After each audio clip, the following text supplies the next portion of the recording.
참석자 소개를 시작으로 해서 저희를 시작하도록 하겠습니다. 한 분씩 소개해 드릴 때마다 큰 박수를 맞아주시면 감사하겠습니다. 먼저 우리 협회 수석 부회장이시고요. 정보통신설비유지보수기준재정추진위원회 위원장과 특수설비분과위원회 위원장을 맡고 계시는 성성모 위원장님께서 참석하셨습니다. 반갑습니다. 우리 협회 부회장이시고 군해통신설비분과위원회 위원장을 맡고 계시는 이덕연 분과위원장님께서 참석하셨습니다. 반갑습니다. 우리 협회 상임 부회장이시고 국내특구설비분과위원회 위원장을 맡고 계시는 김종호 분과위원장님께서 참석하셨습니다. 반갑습니다. 다음은 우리 제주특별자치도회 200여 회원자의 권익 증진을 위해서 수고하시는 강희석 부회장님께서 참석하셨습니다. 제5대 6대 도의장을 역임하신 윤태군 도회장님께서 참석하셨습니다. 제10대 도회장을 역임하신 강창호 도회장님께서 참석하셨습니다. 이상으로 참석자 소개를 모두 마치겠습니다. 여기 계신 모든 분들을 소개해드려야겠지만 시간 관계상 다 소개해드리지 못한 점 양해해 주시면 감사하겠습니다. 그럼 지금부터 정보통신설비 유지보수 기준 마련을 위한 제주특별자치도회 공청회를 시작하도록 하겠습니다. 먼저 국민의회가 있겠습니다. 모두 일어나셔서 전면에 국기를 향해 주시기 바랍니다. 국회대여 경례.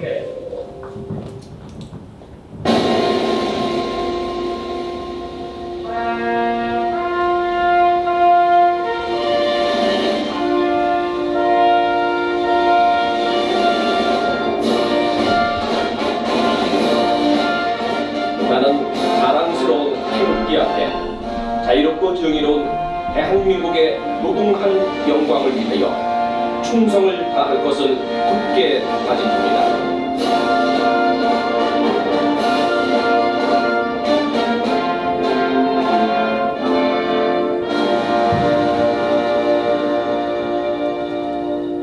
바로 이어서 수목선일과 한국혁명 그리고 우리나라 전략통신 발전을 위해 헌신하시다가 작고하신 우리 정보통신인들에 대한 묵념을 돌리겠습니다. 일동 묵념.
바로 시공강의상 교육과의 입장을 생각하도록 하겠습니다. 모두 자리에 서주십시오.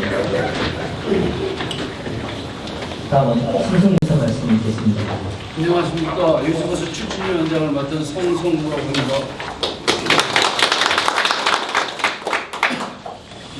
앉아서 하겠습니다.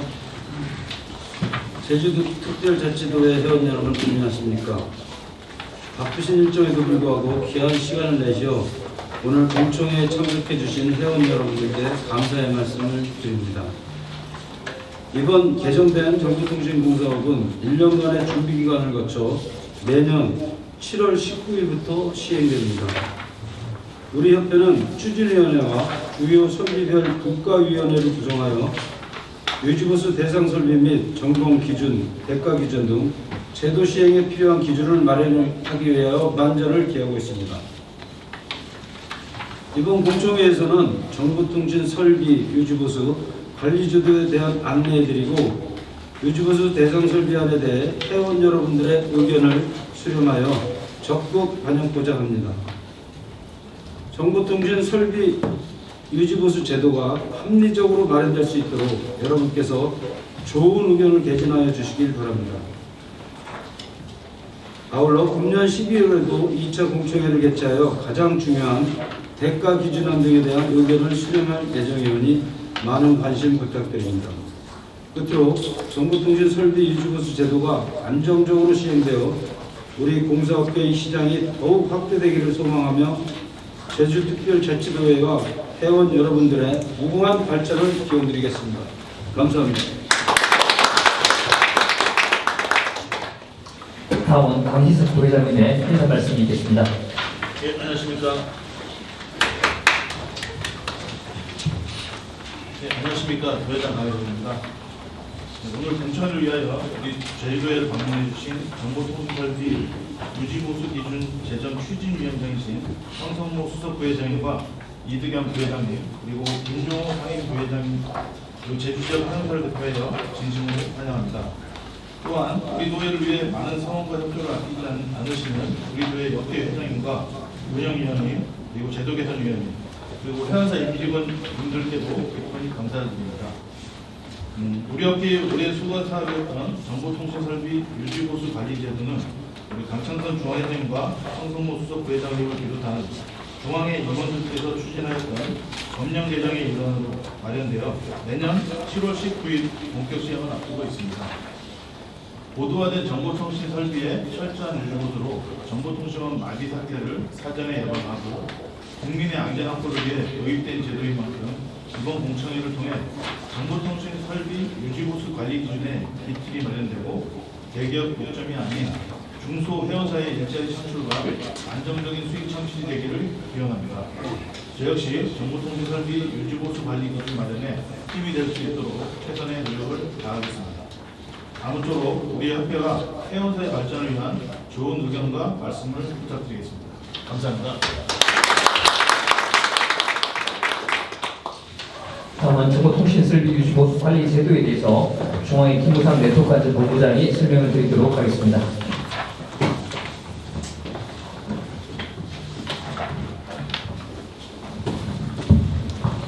인사드리겠습니다. 중앙회 네트워크안전본부장 김우상입니다. 정보통신설비 유지보수 관리 제도에 대해서 설명드리도록 하겠습니다. 회의 자료 4페이지 봐주시면 되겠습니다. 첫 번째, 정보통신설비 유지보수 관리 제도 도입 배경과 경과사항을 말씀드리겠습니다. 배경으로는 정보통신 기술의 발전으로 정보통신 설비가 다양화, 융합화, 고도화되고 정보통신 설비의 수요가 급격히 성장하고 있음에도 유지보수 관리 제도 부재로 인한 보장 설비의 방치 등 국민의 안전과 정보통신 서비스 제공에 문제가 초래되고 있습니다. 정보통신 설비의 수요는 최근 20년간 약 3배 성장하였으며 지능형 홈네트워크 설비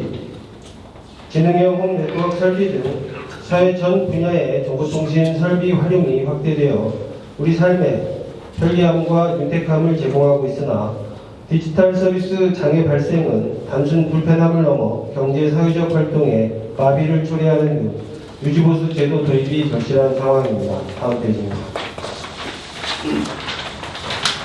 다음은 정보통신공사업법 개정 경과사항을 말씀드리겠습니다. 2022년 9월 26일에 김영식 의원이 정보통신설비 유지보수 관리제도 도입을 위한 의원 입법 발의를 한 바 있습니다. 12월 1일에는 과방위 전체 회의에서 여야 합의로 법안이 통과되었고 금년도 6월에는 국회 법사위와 본회의를 통과하였습니다. 그리고 7월 18일에 정보통신공사업법 일부 개정 법률이 공포되었습니다. 그리고 내년 7월 19일에 시행을 앞두고 있는 상황입니다. 방금 설명드린 입법 과정을 영상으로 저희가 준비를 했습니다. 잠시 영상을 시청하신 후에 개정 법률안에 대해서 설명드리도록 하겠습니다.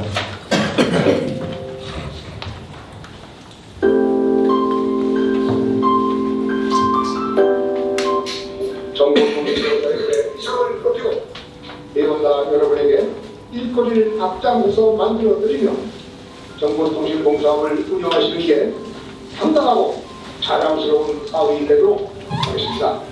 정보통신 설비 유지 관리 방안을 법제화에 온 힘을 쏟을 예정입니다.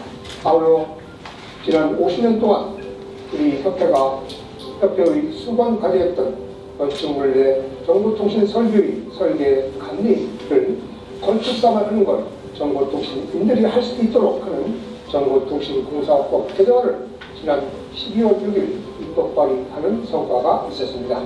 사무사일정 제12항과 제13항 김정호 의원, 김영식 의원이 각각 대표 발의한 두 건의 전기통신공사법 일부 개정 법률안은 본회의에 부의하지 아니하고 이를 통합조정한 제14항 전기통신공사법 일부 개정 법률안 대안을 우리 위원회로 제안하고자 하는데 이의 없습니까?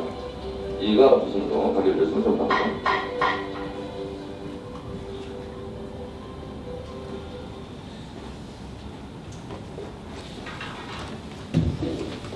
의사일정 제16항부터 제22항까지 7번의 법률안을 일괄하여 상정합니다.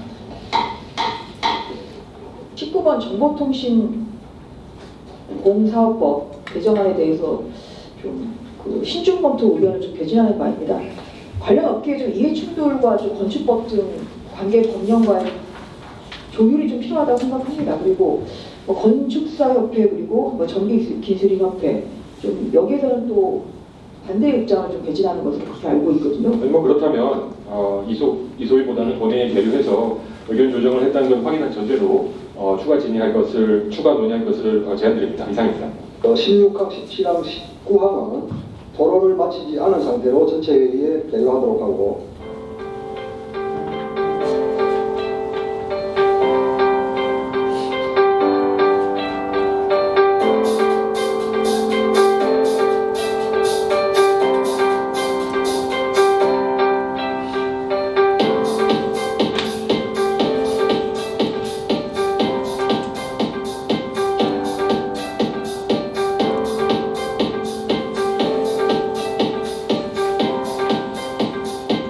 의사일정 제34항은 대체토론 시 논의된 사항을 반영하여 전문위원이 수준한 부분은 수준한 대로 기타 부분은 원한 대로 해결하고자 하는 일이 있으십니까? 가결되었음을 선포합니다.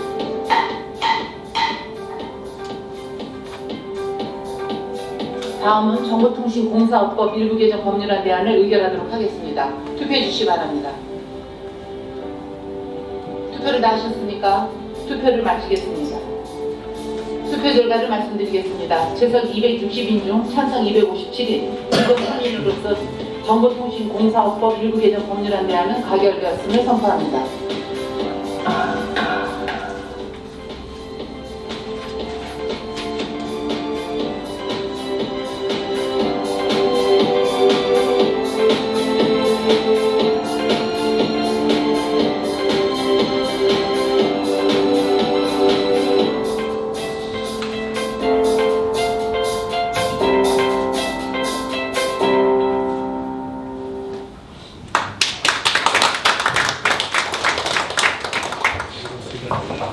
이어서 정보통신설비 유지보수 관리 제도와 관련된 정보통신공사법 재개정 주요 내용을 설명드리겠습니다. 6페이지 봐주시면 되겠습니다. 법률은 총 4개 조문으로 구성되어 있습니다. 하위 법령인 시행령과 시행규칙, 고시는 시행일인 내년도 7월 전까지 입법 절차가 마무리될 예정입니다. 첫 번째로 법률 37조 2에서는 건축물 등에 설치된 정보통신 설비의 유지보수 관리 및 점검을 위해 필요한 기준을 마련하는 조항이 신설되었습니다. 그리고 입법 예정인 시행규칙과 고시에서는 유지보수 관리 기준의 내용과 방법, 절차, 그리고 유지보수 등에 대한 계획 수립, 참여자의 자격, 그 다음에 유지보수의 업무 내용, 유지보수 방법 및 주기, 그리고 유지보수와 관련된 기록문서의 보존 방법들을 세부적으로 규정하게 됩니다.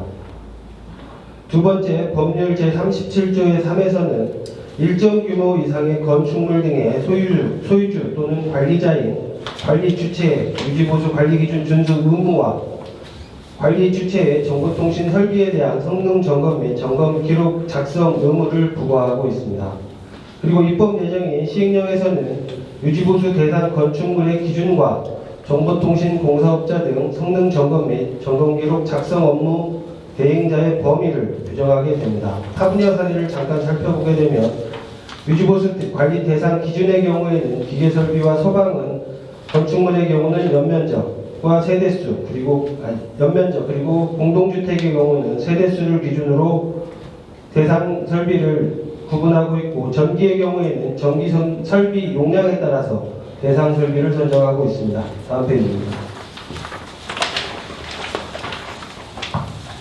세 번째, 법률 37조의 4에서는 관리 주체가 유지보수 업무를 공사업체에게 위탁하거나 유지보수 관리자를 선임하도록 하는 내용과 유지보수 관리자 선임 시에 필요한 선임과 해임 절차를 규정하고 있습니다. 그리고 입법 예정인 시행령과 시행규칙에서는 유지보수 관리자 자격 기준 및 선임 절차, 그리고 유지보수 관리자의 선임 기준을 규정하게 됩니다. 타 분야 사례를 잠깐 살펴보면, 선임 기준의 경우에 기계설비와 소방은 공동주택 300세대 이상 1000세대 미만, 건축물 1만 제곱미터 이상 1만 5천 제곱미터 미만은 초급 기술자 등 면적과 규모를 기준으로 하고 있고, 전기의 경우는 앞에서 본 바와 같이 설비 용량에 따라서 안전관리자를 선임하는 기준을 하고 있습니다. 그리고 네 번째, 법률 제78조에서는 유지보수 관리 기준 미준수 등 위반 행위에 대한 과태료 부과 규정이 신설되었습니다. 과태료는 크게 300만 원 이하의 과태료 부과 대상과 100만 원 이하 과태료 부과 대상으로 구분하고 있습니다. 300만 원 이하 과태료 부과 대상은 유지보수 관리 기준을 준수하지 않은 자, 점검 기록 미작성 또는 거짓으로 작성한 자, 점검 기록을 보존하지 아니한 자, 그리고 유지보수 관리자를 선임하지 아니한 자 등은 300만 원 이하의 과태료 부과 대상입니다. 그리고 100만 원 이하 과태료 부과 대상은 지자체에 점검 기록을 제출하지 아니한 자, 유지보수 관리자를 해임, 변경사항 미신고 등에 대해서 거짓으로 신고한 자는 100만 원 이하의 과태료 부과 대상이 되겠습니다. 그리고 입법 예정인 시행령에서는 위반 행위별 구체적인 과태료 부과 금액이 규정될 예정입니다. 다음 페이지입니다. 유지보수 제도 시행에 따른 기대 효과입니다. 정보통신 설비 고장 훼손 방치 문제 예방과 고품질 정보통신 서비스의 안정적 제공으로 국민 안전 및 편익 확보, 그리고 정보통신공사업계 시장 확대 및 표현사의 수익 향상에 기여할 것으로 기대되고 있습니다. 다음 페이지입니다. 두 번째, 유지보수 관리 기준 마련을 위한 연구 용역 추진 사항을 설명드리도록 하겠습니다. 연구 목적 및 필요성은 유지보수 관리 제도와 근거를 마련하는 정보통신공사업법이 일부 개정됨에 따라서 하위 법령인 시행령과 시행규칙, 고시에 규정될 세부 추진 방안인 대상 설비와 점검 주기, 점검 방법, 절차 등을 마련하기 위해 연구 용역을 실시하고 있습니다. 용역 기간은 금년 1월 1일부터 12월 31일까지이며 한국정보통신산업연구원에서 수행하고 있습니다. 연구 범위 및 내용으로는 타 분야인 전기와 소방, 기계설비의 유지보수 관리 및 점검 기준 현황과 체계를 분석해서 우리 정보통신설비 유지보수 관리 및 점검 기준 마련과 유지보수 관리 대가 산정 기준안을 마련하는 내용이 되겠습니다. 다음 페이지입니다. 세 번째, 유지보수 기준 제정 추진위원회 및 분과위원회 구성 운영 현황에 대해서 말씀드리겠습니다. 제도 시행에 필요한 정보통신 설비의 유지보수 관리 대상 및 대가 기준안을 마련해서 정부에 건의하기 위함입니다.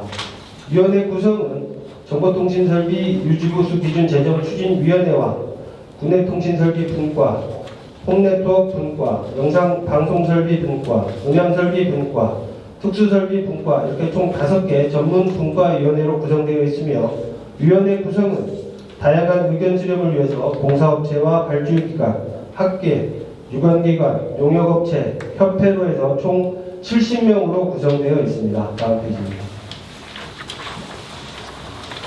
임기는 금년 8월 1일부터 7월 31일까지, 내년 7월 31일까지며, 임무는 연구원에서 마련된 유지보수 관리 대상 점검 기준과 점검 대가 기준에 대해서 먼저 5개 전문 분과위원회에서 분과별로 검토를 거친 후에 추진위원회에 상정하고, 추진위원회에서는 토의를 거쳐서 점검 기준과 대가 기준 등을 의결하도록 하고 있습니다. 다음 페이지입니다.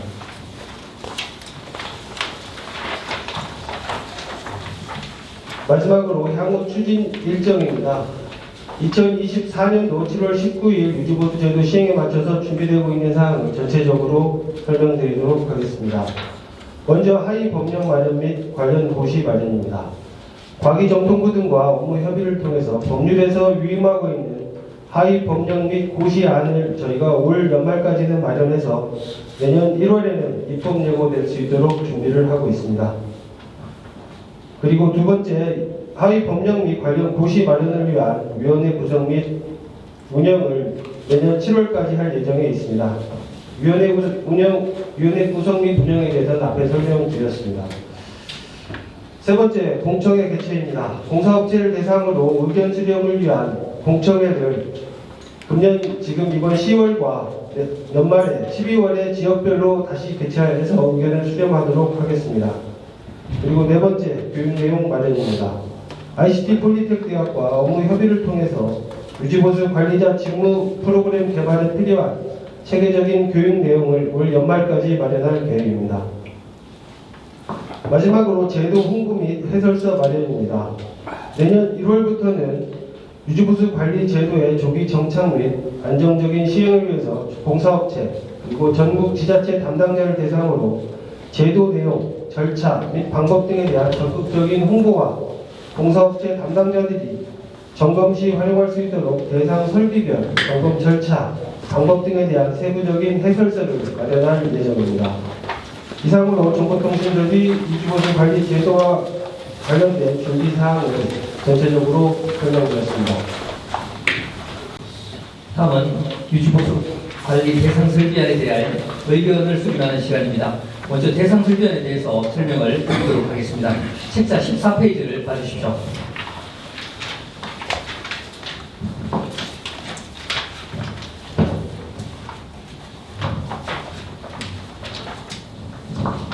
첫 번째, 대상 설비안에 대한 의견을 수렴하는 목적입니다.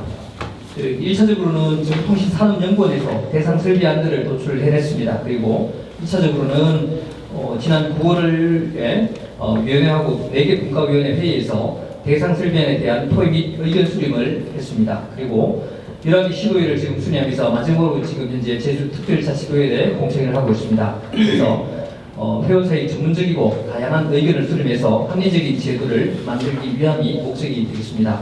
다음 두 번째, 대상 설비들에 대한 도출 방법에 대해서 설명을 드리도록 하겠습니다. 먼저 대상 설비들은 두 가지 측면에서 대상 설비들을 도출했습니다. 먼저 감옥에 있는 법제도 측면의 설비 도출입니다.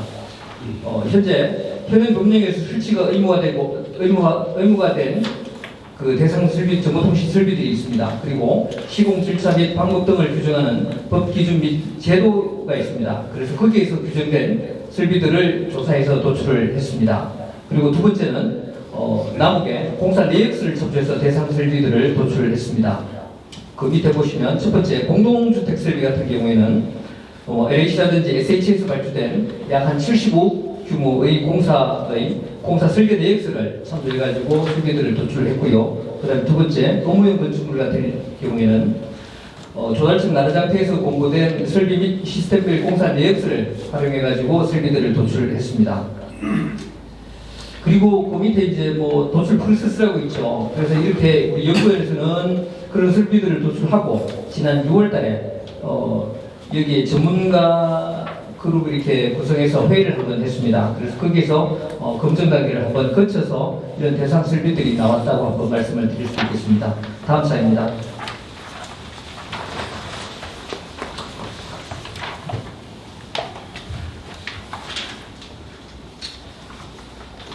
세 번째, 도출해낸 대상 설비들에 대해서 설명을 드리도록 하겠습니다.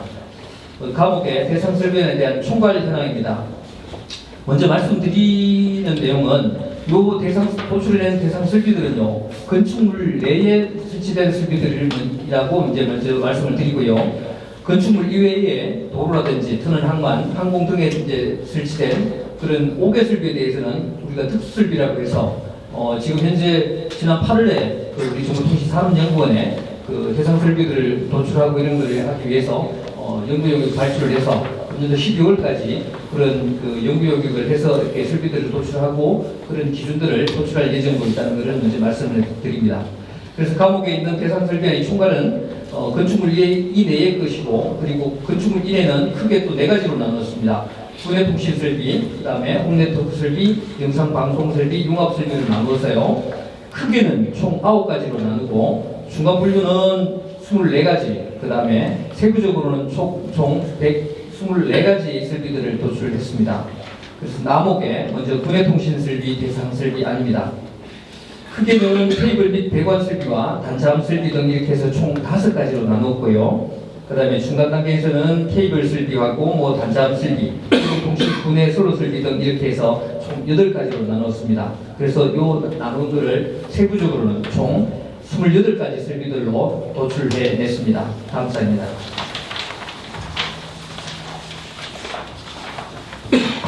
다음은 홈네트워크 설비 대상 설비 아닙니다. 크게는 홈네트워크 설비를 나눴고요. 중간 단계에서는 네트워크 설비하고 전자 출입 통제 시스템, 원격 검침 시스템 이렇게 해서 총 6가지로 나눴습니다. 그리고 이 6가지로 나눈 것들을 세부적으로 했을 때는 총 38가지 설비들로 도출을 해냈습니다. 그리고 마지막에 중분류 6개 중에 홈네트워크 이용자 설비라고 있죠. 전유 부분이라고 있습니다. 이 부분은 우리가 이제 그 설비들을 도출을 해냈는데, 우리 위원회하고 국가위원회나 이런 회의를 거치면서 이렇게 보다 보니까 우리가 사회자 세대까지 방문해서 설명하는 건 무리가 좀 있지 않느냐, 이렇게 해서 요거는 빼는 것이 좀 적합할 것 같다는 그런 의견이 있고 지금 검토 중에 있는 것을 말씀을 드립니다. 다음 사항입니다. 다음은 영상 방송 설비 대상 설비안입니다. 크게는 방송 설비와 보안 방범 설비로 나누었고요. 중간 단계에서는 방송 공동 수신 안테나 시설과 종합 유선 방송 군내 전송 선로 설비 등 이렇게 해서 총 5가지로 나눴습니다. 그리고 이 5가지 나누는 설비들을 세부적으로는 총 39가지로 설비들로 도출해냈습니다. 다음 사입니다. 마지막으로 융합 설비 대상 설비안입니다. 융합 설비는 크게는 정보 안내 및 건축물 관리 시스템으로 나누고, 그 중간 단계에서는 빌딩 안내 시스템과 전기 시계 시스템 등 이렇게 해서 총 5가지로 나누었고요. 이 5가지 나눈 설비들을 세부적으로는 총 19가지 설비들로 나눴습니다. 이상으로 대상 설비안에 대한 보고를 모두 마치겠습니다. 네, 지금까지 유지보수 관리제도에 대한 설명과 대상 설비안에 대해서 설명을 드렸습니다. 저희가 여기 온 목적은 이 대상 설비안에 대해서 저희가 이렇게 여기 계신 회원님들한테 의견을 제시하는 게 아니라, 혹시 자기 분야에서 빠진 분야가 있으면 저희한테 말씀해 주시면 시행령 만들 때 빠지지 않도록 꼭 이렇게 챙겨서 자기 분야별로 이렇게 도움이 될 수 있도록 저희가 도와드리러 왔으니까요.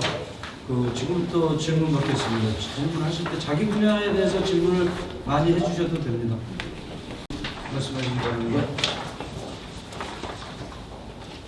지금이 국내통신 해가지고 이제 설비 분야를 나눴는데, 이게 통상적으로 생각하실 때 몇 세대 이상 기준을 가지고 정리를 하시고 SH나 AH 기준이라고 말씀하시는데, 좀 워낙 대단히 또 저는 좀 감안을 할 게 뭐냐면, 기간사업자들이 우리 대문학으로 많이 들어와 있어요. 직접적인 표현이 들어오면서 여기 보면 배관 부분도 있고, 배관 부분으로 같이 있고 여러 가지가 있는데, 그거에 대한 기간사업자 시공법도 같이 들어가 있으면 어떨까 싶습니다.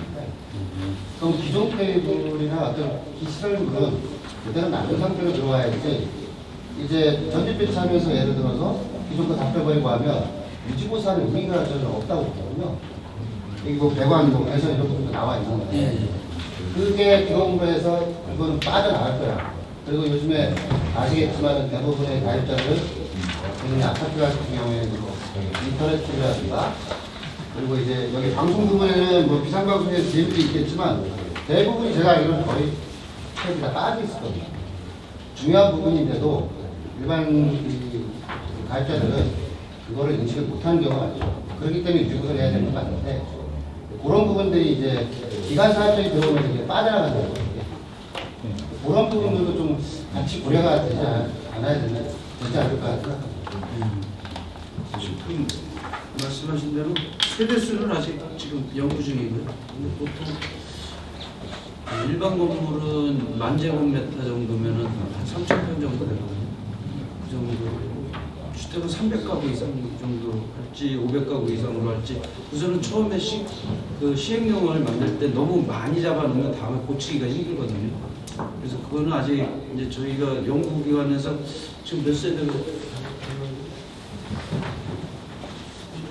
잠깐 말씀해 주세요.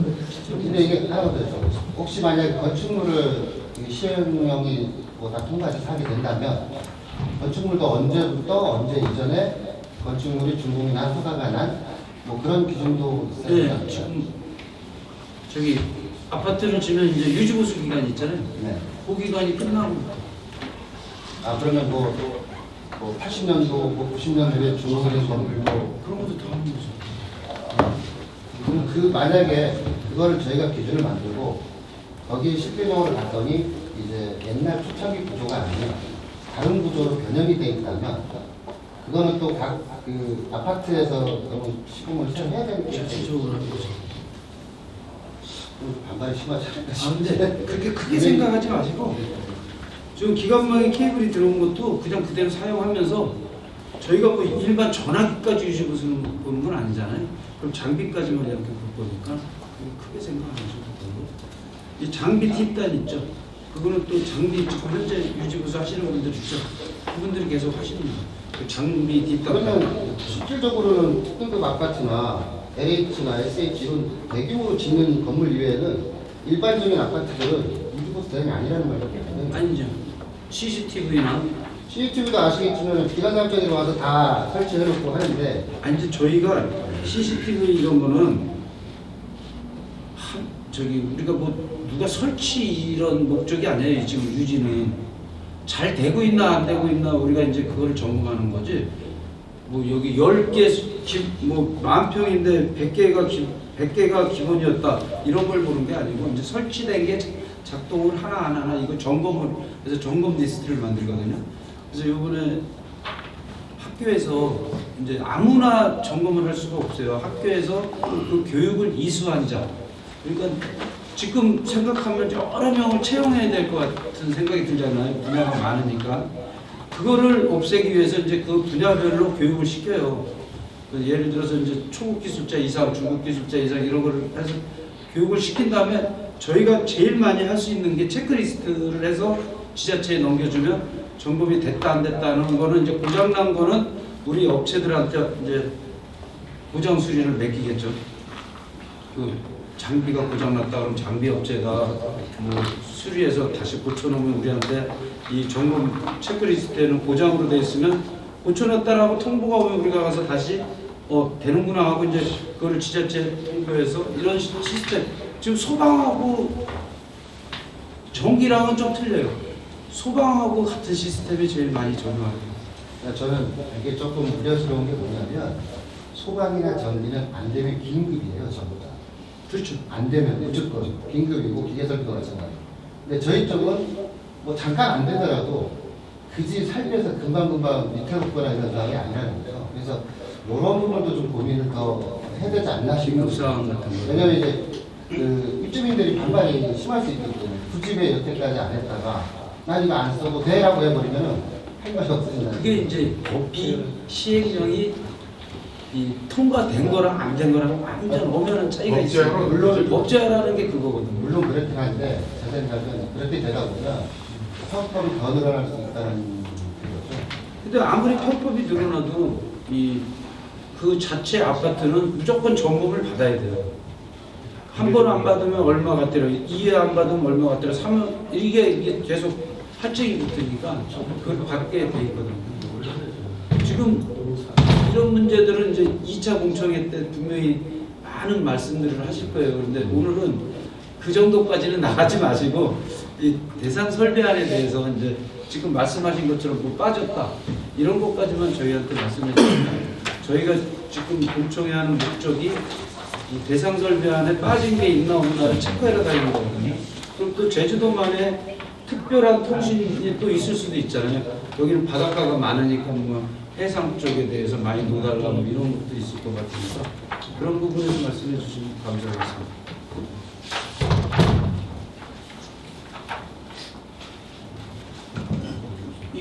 잠깐 질문이 없습니다. 이 부회장님. 네, 문화통신 국가위원장 이기래입니다. 조금 전에 말씀하신 거에 대해서 조금 더 보충 설명해드리면요. 저희가 이번에 정보통신공사법이 이렇게 빨리 바뀌고 개정된 거는 제가 봤을 때 우리 그동안에는 통신의 중요성을 많이 못 느꼈었는데 KT 아연 사고하고 SK 그 판교의 데이터 센터가 화재로 인해서 통신의 중요성을 갖다가 진짜 아는 거예요. 그러다 보니까는 국민들이나 아니면 정치인들이나 이런 분들이 통신의 중요성을 다시 깨달아서 이런 부분들은 좀 필요하지 않나. 그런데 저희가 지금 현재 유지보수 법안이 바뀐 부분들은 어떻게 보면은 유지보수라면은 뭐 실질적으로다가 문제 생겨가지고 수리까지 다 해야지만 유지보수가 되는 부분인데 그런 부분이 아니라 지금 이제 예를 들어서 기간통신 사업자가 예를 들어서 300세대 지금 저희가 기준 놓고서 저희가 보고 있지 않습니까? 300세대 기준이면은 기간통신 사업자들이 해당 그 앞에까지 MDF까지는 다 와요, 그렇죠? 그리고 MDF 이후부터는 통신 우리 자체적으로다가 뭐 장비사라든가 여기는 주로 이제 장비사가 주로 많이 했겠죠, 그 부분. 그리고 이제 대내에는 이제 또 여기도 그 기간통신 사업자 이제 4군 협력업체가 KT를 반대하면 4군 협력업체가 이제 주로 하고 있는데 저희가 주로 가는 부분들은 대내는 거의는 아직까지는 좀 힘들 것 같고요.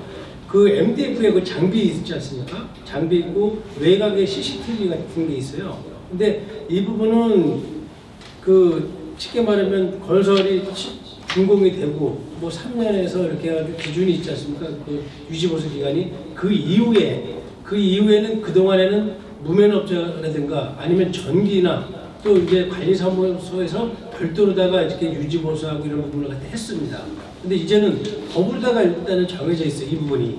그래서 이거를 갖다가 무조건 그 공사 업면을 가지고 있는 분들이 이제 해야 됩니다. 그러니까 어떻게 보면 저희한테로다가 먹거리가 많이 창출된 부분인데 여기는 우리 그 유진 위원장님 말씀하셨지만은 유지보수는 좀 더 이제 있어야 되는 부분이고 저희가 이제 시설 점검 쪽으로 해서 체크리스트를 만들어서 그 체크리스트를 갖다가 저희가 뭐 예를 들어서 만약에 뭐 6개월이면 6개월 아니면 1년 단위로다가 아마 제가 생각하기에는 입찰 붙여가지고 저희한테다 이게 나올 것 같은데요.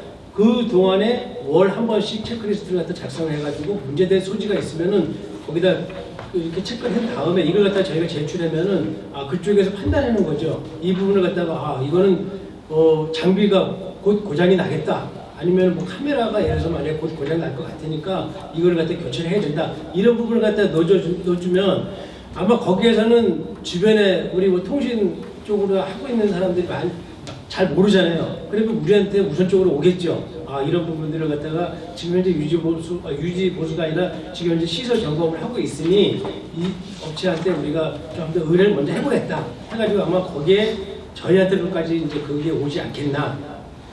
이렇게 저는 생각을 하고 있습니다. 네, 설명을 해드리겠습니다. 제주도에서는 그 해상 경비 쪽은 CCTV가 많아요.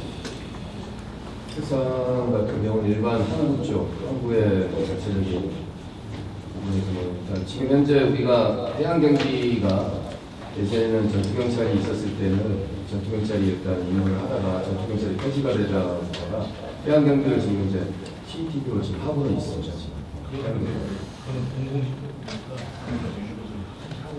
하고 있는 아무튼 저희가 이제 공공기관, 학교, 병원, 공연장 이런 데는 의무적으로 들어가야 실제적으로 그러니까 전국에 있는 이 인구수를 봤을 때 제주도 같은 경우는 100세대나 500세대 넘는 세대수가 많지는 없습니다. 그런 부분들도 지역의 형평성을 어느 정도 가져나가야 되지 않을까 생각하고 있습니다. 실제 기준을 뭐 경기도 기준이나 서울 기준으로 잡아버리게 되면 저희 지역 같은 경우는 아예 해당 사항이 없다는 거죠. 그런 부분들도 좀 내용에 지금 참고를 해주시면서 지역에 이런 부분을 참고를 좀 저희가 내일 2시에 여태 이제 오늘까지 11개 시도를 들어왔잖아요. 예.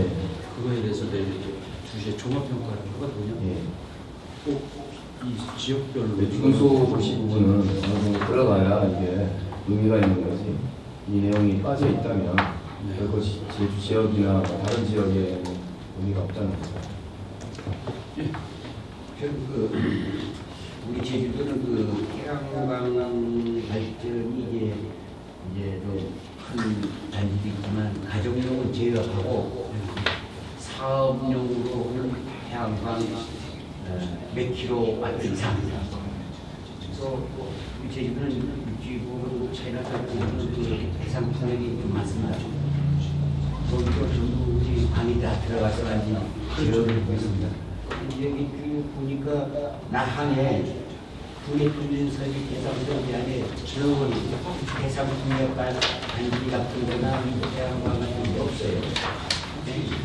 그러면 지금 이게 특수설비로 들어갈 것 같아요. 특수설비를 보니까 아직 특수설비를 항공하고 항공항만 성공하고 기지도 뭐 서울 기지도 그거는 특수설비 지금 말고 그거 쪽으로 여기 건물 에너지 관련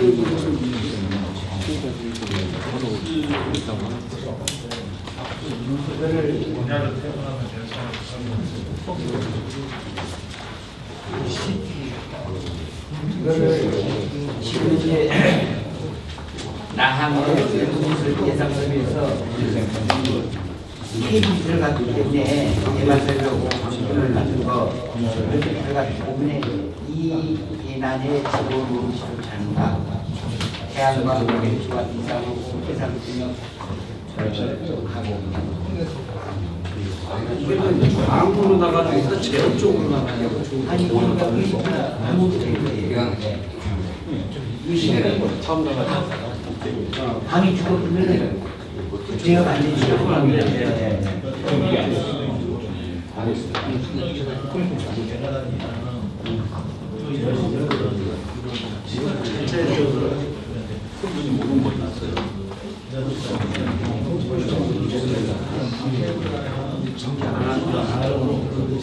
자체 제어 시설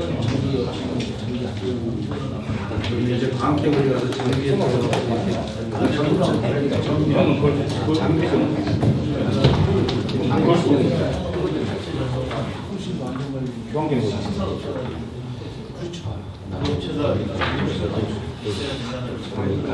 태양광 쪽은 진짜 이거 처음 나왔어요. 태양광은 전국 11개 시도에서 처음 나왔어요. 지금 그 홈네트워크 설비시게 되면 그 주차관제시 이게 대상이 이 건축 면적에 따른 비율이 아니면 연수에다 되는 거예요. 주차관제 시스템은 면적이 아니고 주차 시설이 있으면은 예를 들어서 뭐 원룸이나 투룸 같은 데도 이게 하나씩 달려있는 게 없어. 그런 거 뺀 나머지 이거는 들어갈 것 같아요. 많이 주차관제 시스템이. 참고로 말씀해 주신 것처럼 이 유지보수 관리 제도를 준수해야 되는 그 일정 규모 이상 대상 건축물을 우리 정보통신공사법 시행령에서 규정할 예정입니다. 그리고 그 시행령에 그 범위가 들어가면 예를 들어서 뭐 건축물 같은 경우는 공동주택 가격이 뭐 300세대가 됐든 뭐 예를 들어 100세대가 됐든 그거 들어갈 거고 일반 건축물 같은 경우는 연면적으로 뭐 예를 들어서 뭐 5,000제곱미터라든지 그런 걸 규정을 하면 거기에 들어가는 대상 예를 들어서 CCTV가 100세대는 데도 있잖아요.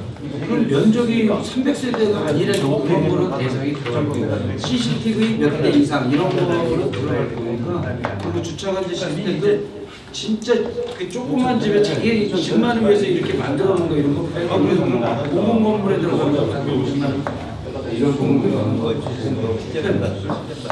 한번 보안을 살려주면 설비 중에 서버 어디 17페이지 저는 서버 운영 카메라 녹화장 단순히 실질적으로 뒷면에 보면은 뭐 전자시계나 이런 거는 뭐 방법은 설비로 얘기시키 근데 이거 설비 내용이 이게 아니 이제 이게 협의가 아직 안 된 거라서 이게 축장기에 만든 책자에서 그냥 이렇게 나와 있는 거예요. 그런 게 다 이런 시스템과 융합 같이 보안으로 갈지 이런 것도 아직 안 정했고 같이 왜냐면 융합 쪽에도 시스템과 달려 있는 데는 글로 가야 되는데 현재는 이렇게 만들어 놓은 거죠. 내용이 여기 좀 건의사항 중에 우리가 약간 중분류 쪽에 해당하는 그 내용을 건의를 해주시는 게 그렇죠.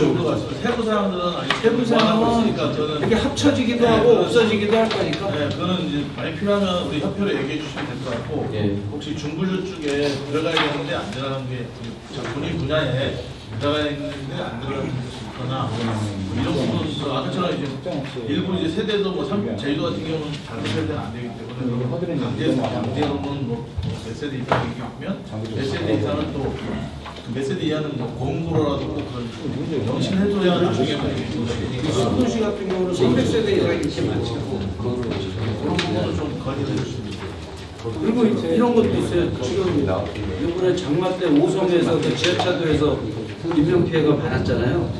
근데 그게 만약에 예를 들어서 차단기나 뭐 차단기도 우리 통신 제어가 들어가야 차단이 되고 와이파이가 터져야 전화도 할 수가 있는데 이번에는 차단기도 작동도 안 했고 와이파이도 안 터졌어요. 그 지하차도에서. 그래서 이제 인명 피해가 되게 많았어요. 그래서 이 법이 또 통과되는 계기도 그런 것도 많이 국민 안전에 대한 것도 많이 들어가니까 국민 안전에 대한 게 들어가는 종목들이 많이 들어갈수록 시행령 만들기가 편하겠죠.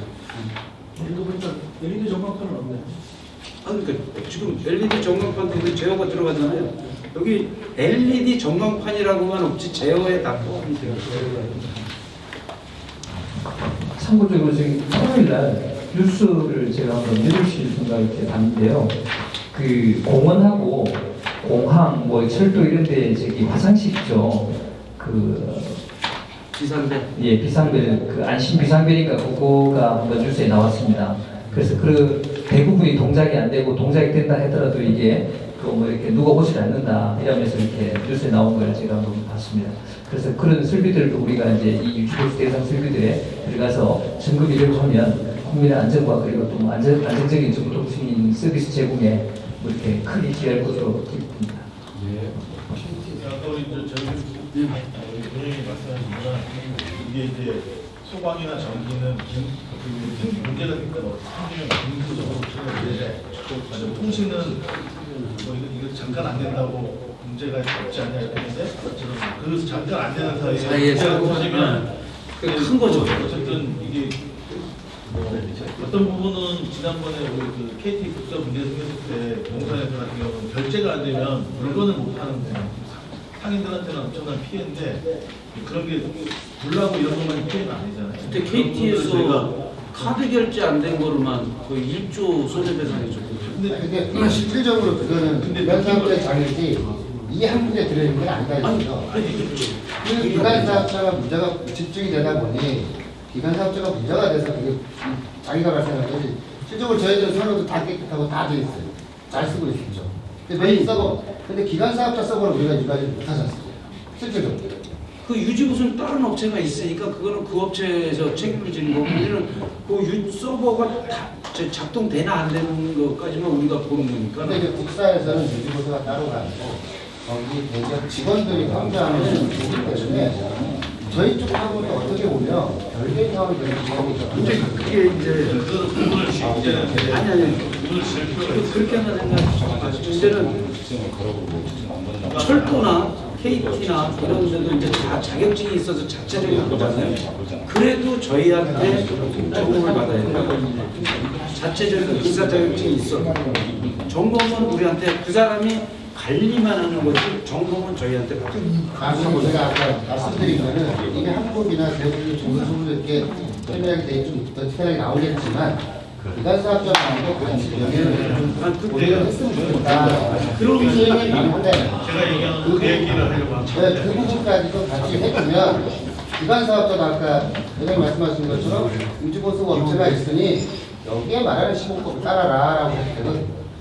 근데 이제 대부분은 지금은 아직 이게 저희가 안 나와 있기 때문에 뭐 이렇게 편한 대로 이게 다 하고 있죠. 나중에 이게 기관 된다면 사업자에 대한 말씀도 많이 나와요. 지금. 많이 나와요. 아시겠지만 기관 사업자는 저는 아직도 획선 사업만 해야 된다고 생각을 하고 그분들이 보통 뭐 다 하기 때문에 저희 공사업체들은 할 게 별로 없어요. 그런 것들이 향후에는 분들이 좀 여기 반영이 돼야 된다는 네, 그런 것들이 향후에는 국가기관 시설을 그쪽도 뭐 세계업체가 담당하지만 진짜 회사 사업을 할 수 있게끔 뭐 안 되면 뭐 자회사 만들어서 뭐 하긴 하지만 그런 것들도 좀 줄여나가야 저희 쪽들이 일이 많아진다는 거지. 지금은 저희가 다 기관사 밑으로 들어가 있기 때문입니다. 거기서 받아봤는데 한전은 계량기까지는 하면 계량기 감사하는 하듯이 지금 전기도 건물 점검을 나가면 그 전까지는 한전 거지 계량기부터 보잖아요. 저희도 그런 식으로 할 거예요. 그런 강력하게 하여튼 뭐 얘기했지만 유지보수의 경계 부분 이게 또 중요한 것 같고 또 이 중불조도 있지만 세부조를 잘 구별해야 또 우리가 보면 이의대가 보면은 이제 공무원들 같은 경우는 이제 정석대로 보는 사람들은 이 말투시 하나가 틀려갖고 적용이 되고 안 되고 그렇게 할 수가 있거든요. 근데 이게 가지수가 이 소분류에 무진장 들어가야 돼요. 원래는 그래야 비슷한 것만 있어도 당신들 유지보수 안 했다고 이 제재를 가할 수가 있는데 여기 빠진 걸 왜 우리가 하냐 또 그럴 수가 있기 때문에 이 소분류에서는 그 시스템 웬만한 건 다 그리고 또 잘 돼 있어야 되고 또 이게 됐어요. 일이 될까는 이제 문제이기 때문에 그거는 자체적으로 품생 계정은 우리 업체에서도 해내는 사람이 있고 안 해내는 사람이 있어요. 자기가 맡아서 하는 분야가 해내는 데가 좋은 데가 있고 안 하는 데가 좋은 데가 있고 뭐 그러니까 이게 좀 많이 겹치더라고요. 실제로 이게 떴긴 이야기 나올 제일 많죠. 그래서 저희가 기준이 수를 보고 거기에 몇 프로 할 것이냐 가진 거기 때문에 기준점 있어야 되는 민간이 정부 통장 기준만 해주면은 우리 통신업체 매출 50%는 상승해요. 공공분야는 어차피 저희 품셈을 따라야 돼요. 공공분야는 문제가 없고 민간이 이제 제일 큰 그다음에 지금 건축물하고 시설물 이렇게 두 가지로 거꾸로 나누고 있거든요. 그래서 그 건축물 중에서도 이제 그 공동주택하고 일반 건축 이런 식으로 나눠지고 그다음에 시설물 중에서도 여러 가지 이제 나눠질 수가 있거든요. 그러니까 그런 것들도 염두에 두고 있어요. 관제센터 CCTV라든지 아니면 학교라든지 이런 시설 이렇게 건축물이나 시설물을 구분해서 어떻게 할 건지 그런 것들도 고민을 하고 있고요. 그래서 우리 어떻게 보면 시설물 쪽에 그 안전과 관련되는 여러 가지 수요가 커질 수도 있는 그런 시대가 너무 안 가도 될 부분까지 넣어버리니까 오래 이게 지금은 통신도 되게 중요하잖아요. 진짜로 그 부산에서도 사고 났지, 네이버에서도 사고 났지. 그러다 보면 시스템이 다 죽으면은 답답하잖아요. 요즘은 이거 안 터지면은 막 그 젊은 애들은 하루 종일 보고 있는 거예요. 그 통신이 되게 중요성이 국민 안전 최고로 가지고 전기 소방은 사고하면 그 동네만 이렇게 불타고 없어지는데 이 통신은 전체적인 우리나라 맥락이 지금 해가 전하고 하나 터져가요. 우리나라 시스템이 다 마음대로 성능 점검을 하고 그다음에 이제 그에 대한 유지 보수를 하는데 성능 점검 표가 이제 만들어지는 거죠. 그런데 제일 중요한 거는 보면은 시설이 너무 낡았다든지 너무 그러니까 성능 점검의 기준을 만드는 거는 CCTV는 어느 정도 뭐 이런 것들을 이제 만들어서 이제 이거는 유지 보수를 해야 됩니다. 이런 식으로 이제 가는 걸로 생각하시면 됩니다. 그래서 이런 데서 공식을 제출했던 부분도 있습니다. 아니 그래서 이제 이게 만들어지면은 또 과기적 정부하고 협의를 해서 법안이 어느 정도 범위로 하면 우리가 원하는 거는 뭐 300세대 이하도 다 해줘 이렇게 하더라도 이제 정의정부나 아니면 법제처 심사를 가서 그게 통과 안 될 수도 있거든요. 우리가 너무 크다 줄여라 뭐 이렇게 될 수도 있고 여러 가지 상황이 있으니까. 상당히 중요한 게 예로 마찬가지 하수구에서 가보면 차단기 하나 내렸거든요.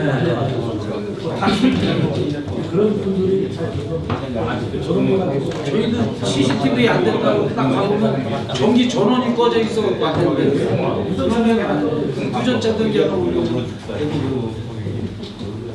그리고 여기서 못 하신 말씀은 홈페이지 설명 좀 해드릴게요. 예,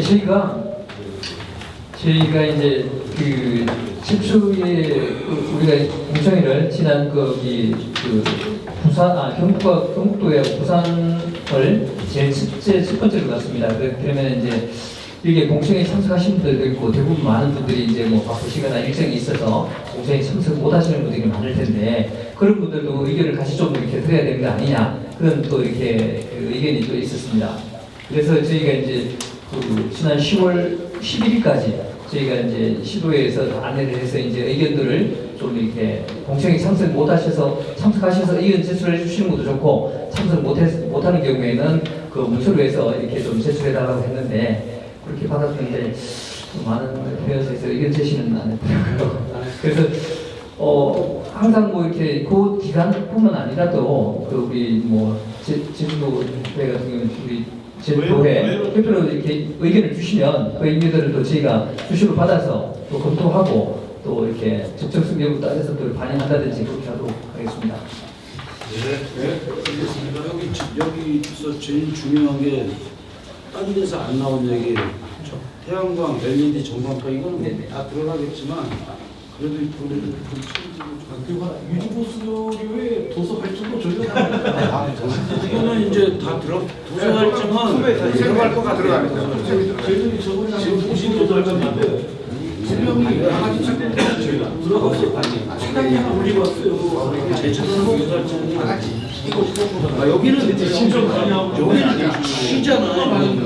수산도를 한번 가더라도 중심을 그대로 나머지 무도에서 방송이 나갔으면 다 같이 모두 차단기 하나 올리고 도항석하고 다시 나가야 돼. 그게 의심이 되면 그 다음날 와요. 지금 우리 서울 수도권에서는 울릉도, 영동도 이런 데는 근데 제주도 원래 도사법에서 도의법에서 도서활동 시키는 게 있어요. 그럼 무슨 예. 근데 그리고 제가 한 가지 요구하고 별도로 좀 더 이렇게 도와주십사하고 이렇게 말씀을 드리고 싶은 거는 지금 정보통신공사법 시행령이 개정이 입법 예고돼 있습니다. 그 내용이 뭔가 하면은 특급 기술자가 기술사 말고도 할 수 있게 지금 풀어주는 거를 하고 있는데 전기기술사회에서 마지막 남은 게 이제 정보통신하고 전기인데 거기도 특급 기술사만 하게 돼 있거든요. 근데 이제 정보통신 분야가 무너지면은 자기들도 위험하니까 우리 쪽 법안을 와가지고 반대를 무리하게 내고 있어요. 네, 이 법제처 홈페이지에 의견 수렴하는 게 있는데 아마 사무처에 이야기하면은 그 링크가 있으니까요. 가서 의견을 좀 하나씩 좀 써주시고 네, 링크를 한번 다 카톡으로 보내주시든지 해가지고 이거 지금 어떻게 하는 방법을 내가 전화번호 하시는 분이 사무처에서 문자로 다 노예에서 저는 저희 카카오 제가 안내를 한번 해드리고 있는데 제가 신청자분들 카카오톡 그래서 안내를 아무튼 뭐 관심 가지고 꼭 의견 지금 반대 의견이 너무 많이 들어왔어요. 한 6천 건 되는데 70%가 반대 의견이에요. 그러니까 지금 원래 반대하는 사람 막 쓰고 반대하는 사람 안 쓰고 그러니까 찬성 쪽으로 의견을 좀 많이 좀 의견 제시를 부탁드립니다. 감사합니다. 그러면 그 특급만이 아니고 고급이나 뭐 이런 것도 다 똑같이 됐는데 지금 계속 특급만 말씀하시니까 특급만 되는 걸로 아는데 아닙니다. 중급에서 고급으로도 올라가고 이게 다 상향을 좀 자, 그러면 지금 더 이상 의견이 없으시면 이상으로 정보통신설비 유지보수 기준 마련안 공청회를 마치도록 하겠습니다. 예. 모든 공청회를 마치도록 하겠습니다. 감사합니다.